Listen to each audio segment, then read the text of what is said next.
Clip number 420۔ اس clip میں آپ سورہ انفال کی آیت نمبر 72 سے 73 تک کی تلاوت، ترجمہ اور تفسیر قرآن صراط الجنان سماعت فرمائیں گے۔ بسم اللہ الرحمن الرحیم۔ ترجمہ، اللہ کے نام سے شروع جو نہایت مہربان رحمت والا ہے۔ ان الذین آمنوا وہاجروا وجاہدوا باموالہم وانفسہم فی سبیل اللہ والذین آووا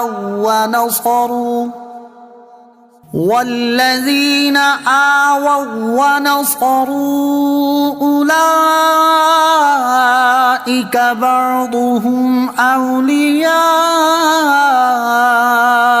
بعض والذين آمنوا ولم يهاجروا ما لكم من ولايتهم من شيء حتى يهاجروا وَإِنِ اسْتَنصَرُوكُمْ فِي الدِّينِ فَعَلَيْكُمُ النَّصْرُ إِلَّا عَلَىٰ قَوْمٍ بَيْنَكُمْ وَبَيْنَهُم مِّيثَاقٌ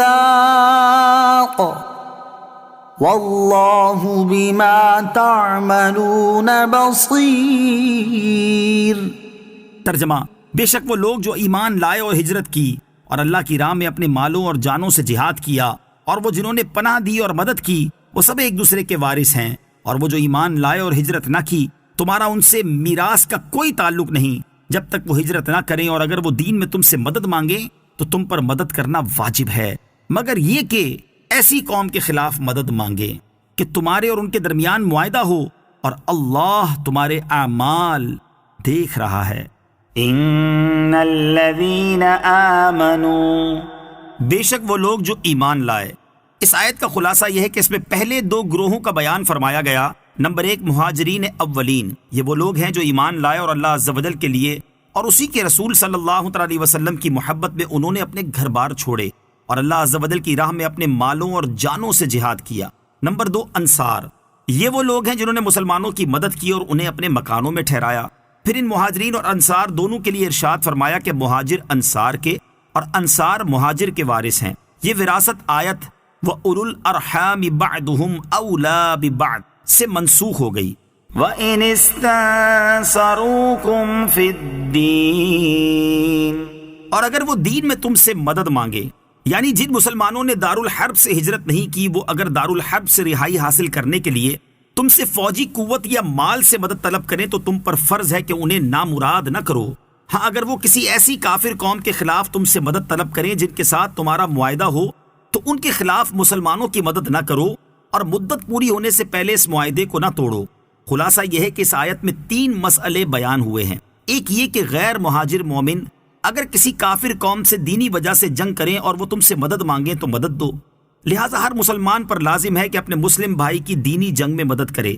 دوسرا یہ کہ مدد دینا جہاد میں ضروری ہے، نہ کہ محض دنیاوی جھگڑوں میں۔